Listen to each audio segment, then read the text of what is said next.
مرحبا صبايا، يسعد لي أوقاتكم يا رب. كيفكم؟ طمنوني عنكم، إن شاء الله يا رب تكونوا بألف خير وأنتوا عم تحضروا روتيني لليوم. رجعت لكم اليوم بفيديو روتين جديد. أول شي خلونا نبدأ الفيديو بالصلاة والسلام على سيدنا محمد وعلى آله وصحبه وسلم.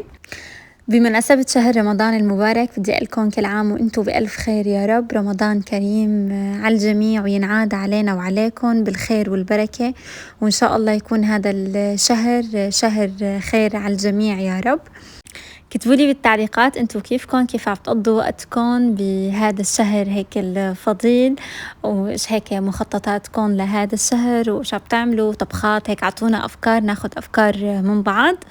لانه بتعرفوا عنا هيك شهر رمضان كل يوم لازم هيك تتميز سفرتنا بلمسة مميزة.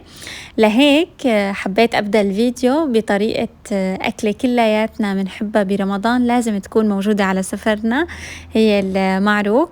فبأول يوم رمضان يعني أنا كنت معزومة لبرات البيت عند بيت حماي، فوالله استغليت هذا الوقت بما أنه ما عندي شغل بالبيت وكنت فاضية يعني.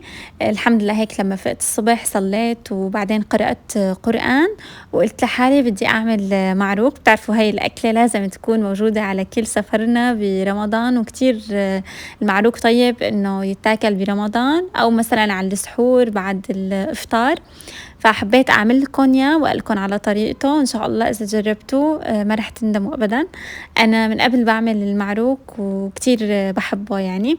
هلا بحبه جاهز بس بنفس الوقت بحب أعمله بالبيت، وأنا يعني مثل ما بتعرفوا إنه كتير بحب أشتغل بالأكلات اللي بتخص العجين وهيك شغلات، فلا رح أعطيكم طريقته.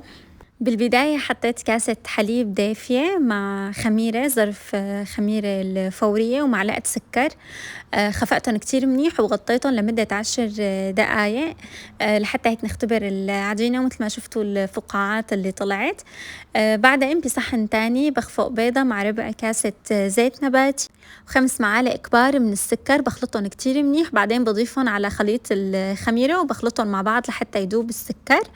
بكمان صحن تاني، هلا هي الأكلة شوي هيك بدها طلعوا كتير صحون. بصحن تاني كمان بحط 4 كاسات من الطحين مع معلقة صغيرة ملانة من المحلب ورشة ملح صغيرة. هلا المحلب بيعطي طعم كتير طيبة ورهيبة. هلا أنا كمان حطيت رشة صغيرة من اليانسون وكمان رشة صغيرة من الشمرة. هدول اليانسون والشمرة فيكن تضيفون وفيكن لا، بس إذا كنتوا بدكم تعملوا معروك سادة بدون جبنة أو شوكولا فالأفضل إنه تضيفون لأنه بيعطوا نكهة كتير طيبة. إذا ما كانوا متوفرين عندكم فيكن تضيفوا بس المحلب لأنه المحلب أساسي بالمعروك يعني. بعد ما قلت لكم حطيت بالصحن 4 كاسات طحين ومعلقة صغيرة من المحلب ورشة ملح. كمان بضيف 4 معالق كبار من اللبن. طبعا كل الأغراض أنا مطالعة إن كان الحليب أو اللبن لازم تكونوا بدرجة حرارة الغرفة. بعجنهم كتير منيح. بعدين بتركها تتخمر العجينة لمدة ساعة. بعد ما هيك نفشت مثل ما شفتوا ضفت لها معلقة كبيرة من الزبدة كمان طالعتها قبل بساعة من البراد، وعجنتها مع العجينة مع الزبدة. ومثل ما شفتوا هيك بعد ما عجنها بقطعها ل4 قطع. العجينة اللي أنا بعملها بيعملوا من 3 ل4 حسب انتوا شقد بترقوا العجينة. بديت بالتشكيل المعروك. أول شي حبيت أعمل هذا الشكل، شكل الضفرة. كتير سهل والشغل فيه يعني كتير حلو. العجينة كتير طرية يعني أبدا ما بتعذبكن، وخصوصي إنه منضاف لها الزبدة فكتير بتعطي طراوة بالشغل وسهل إنه تشكلوها. بعدين حطيت مثل ما شفتوا شكل الضفرة، حطيت أنا جبنة سورية بشرتها. فيكم تضيفوا كمان جبنة الحلوم كمان بيعطي معها كتير طعمة طيبة، بس ما فيكم تضيفوا لا الموزاريلا ولا الأشقوان لأنه بتجمد بتصير طعمتها أبدا ما طيبة. بديت بعدين بتشكيل الشكل الثاني من المعروك. كمان هيك بعد ما مديته بالشوبك هيك لازم يكون يعني ماله كتير سميك ولا إنه كتير رقيق، يعني حسب. كمان إذا أنتم بتحبوه ترققوه فيكم يعني ترققوه، بس طبعا بيصغر حجم القطعة أكتر، يعني بتنفش بس مو بالقدر لما تعرفوا إنه وسط، ما كتير سميك ولا كبير. هي هيك الشكل التاني عملته بالشوكولا. والشكل الثالث حبيت أضيف التمر كمان هيك. بعد ما مديت العجينة بالشوبك أخدت هيك شوي من عجينة التمر، هيك مديتها شوي على إيدي وحطيتها بشكل هيك مدور، وبحاول هيك أسكره من الأطراف، وبدي أشكل هون شكل الوردة كمان شكلها كتير حلو. والشغل مثل ما قلت لكم بتشكيلهم انتم فيكم تعملوه بالطريقة اللي انتم بدكم اياها، فيكم تعملوه على شكل قرص او دوائر حسب كل شخص ايش بحب. فهيك أنا طريقتي بالمعروك. اكتبولي بالتعليقات إذا بتعملوا نفس الطريقة أو بتعملوا بطريقة تانية، خلونا هيك نستفيد من بعض. هون كنت عم بعمل أنا شكل الوردة اللي العجينة اللي مديتها وحطيت بقلبها عجينة المعروك. فبعد ما هيك مديت على شكل مدور بعمل هيك شكل الوردة. هلا انا كل قطعه من المعروك عم بشكلها عم باخدها على صينيه الفرن محطوط عليها ورق زبده، طبعا في قماشه بغطيهم يعني ما بتركهم مكشوفين، العجينه ما بصير تضل مكشوفه لحتى ما تنشف.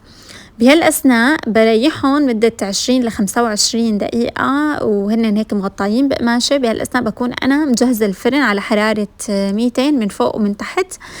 اذا فرنكم كتير حامي حطوهم على حراره 185. فبعد ما هيك ريحته لمدة 25 دقيقة وبهالوقت حميت الفرن، كنت مجهزة الخليط التحمير يلي هو صفار بيضة، معلقتين من الحليب ورشة صغيرة من النسكافيه مشان الزنخة، بدهن هيك بالريشة وش المعروك، وبحط السمسم وحبة البركة. الشكل الرابع اللي عملته ما وسع بالصينية فعملته لحطيته بالصينية لحاله. هون هيك بعد ما طلعته من الفرن مثل ما قلت لكم حميته من فوق ومن تحت على حرارة 180 أو 200 حسب فرنكم. أنا حطيته على 180 لأنه فرني حامي. الشكل الثالث اللي هيك شوي طلعت منه الشوكولا لأنه أنا شوي كترت شوكولا. بعد ما يطلع من الفرن فورا بدهنه هيك، بدهن وشه بالقطر أو الشيرة، ما بعرف انتو ايش بتقولوا لا. فبيعطي هيك لمعة وطراوة، يعني بيعطي هيك لشكل المعروك شكل لمعة وطبعا طراوة بيعطي. هلا بالنسبة للتمر هو ما يعني انه ما تفكروا انه هو طلع التمر اثناء الخبز، هو باثناء التقطيع وقت انا عم بعمل شكل الوردة لازم يبين شكل التمر. واخذ معي بالفرن 15 دقيقة. هذا الشكل الرابع اللي عملته بصينية لحاله كمان هيك بعد ما طلع من الفرن دهنته بالقطر مشان يعطي هيك لمعة كتير حلوة.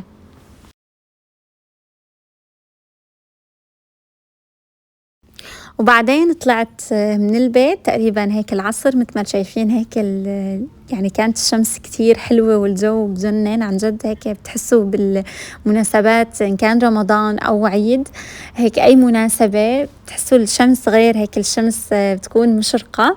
فكان بيومتها الجو كتير حلو مع أنه قبل بأسبوع مرق علينا جو كتير كتير برد. فالحمد لله يعني من أول يوم رمضان لهلأ ما بكون الجو كتير برد وكتير مقبول، يعني حتى وقت الصيام فترته ما كتير طويلة.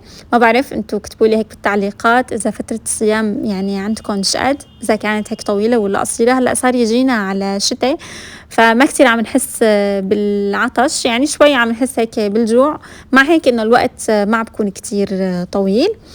هون أنا كنت طالعة من البيت، كنت معزومة لعند بيت حماية. بتعرفوا إنه أنتوا هيك رمضان حلو بجماعته، وأغلبنا أول يومين من رمضان بنكون معزومين.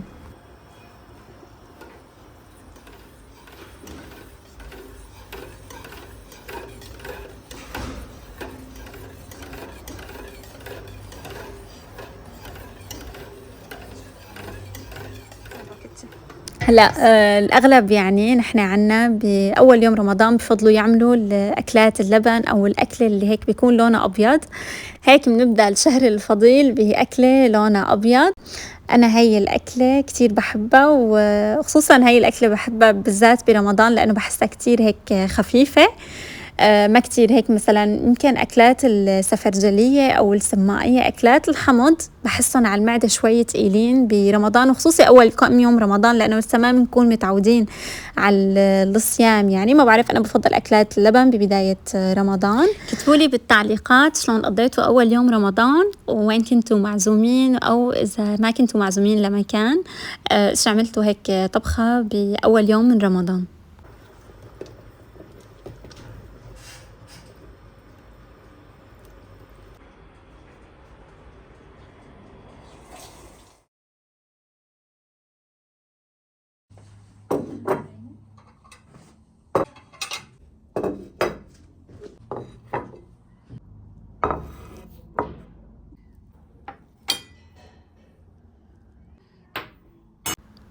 خبروني عن خططكم لهذا الشهر والشغلات اللي هيك نويتوا انكم تعملوها بهالشهر الفضيل.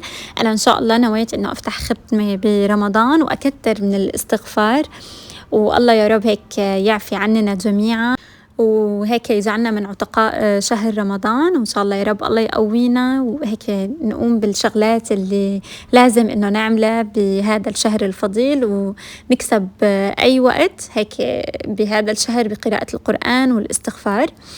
هون قبل الإفطار بقى بدينا بقلي الكبة. بتعرفوا إنه جنب اللبنية لازم يكون موجود الكباب. فقلينا أول شي الكبة الدراويش والقراص، بعدين السمبوسك البجبنة والبلحمة.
طبعا بعد الإفطار يعني لازم كلياتنا نشرب فنجان القهوة، بما إنه يعني صرنا ما نقدر نشربها الصبح، فبعد الإفطار شيء أساسي إنه نشرب فنجان القهوة لحتى هيك نصحصح يعني بعد الأكل.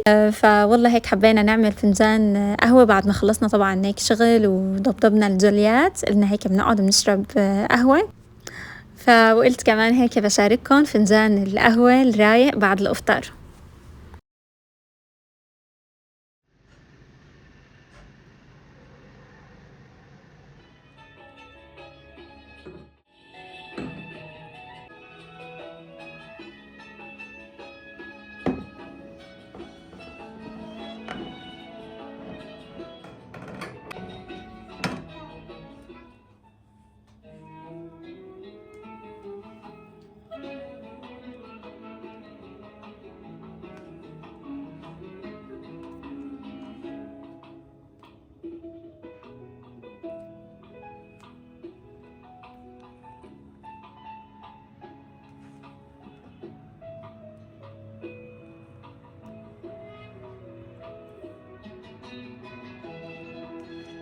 وبآخر الفيديو حبيت أفرجيكم المعروك اللي عملته، عن جد طلع كتير طيب وعجينته كتير طيبة. بتمنى تجربوا، إذا جربتوه حبيتوا تكتبوا لي رأيكم فيه بالتعليقات. وإذا وصلتوا لنهاية الفيديو بتمنى إنكم هيك ما تنسوا تحطوا لي لايك وإنتوا هيك عم تحضروا الفيديو، لأنه يعني الفيديوهات اللي بالقناة ما كتير عم ترتفع لأنه ما كتير عم يجي عليها لايكات. فبتمنى إنكم هيك تدعموني بمناسبة هذا الشهر الفضيل لحتى أنزلكم فيديوهات أكتر، لأنه أي حدا عم يحضر الفيديو لو يحط لايك على الفيديو اللي عم يحضره بيرتفع الفيديو أكتر باليوتيوب. وهلأ بدي أترككم بأمان الله وسلامات.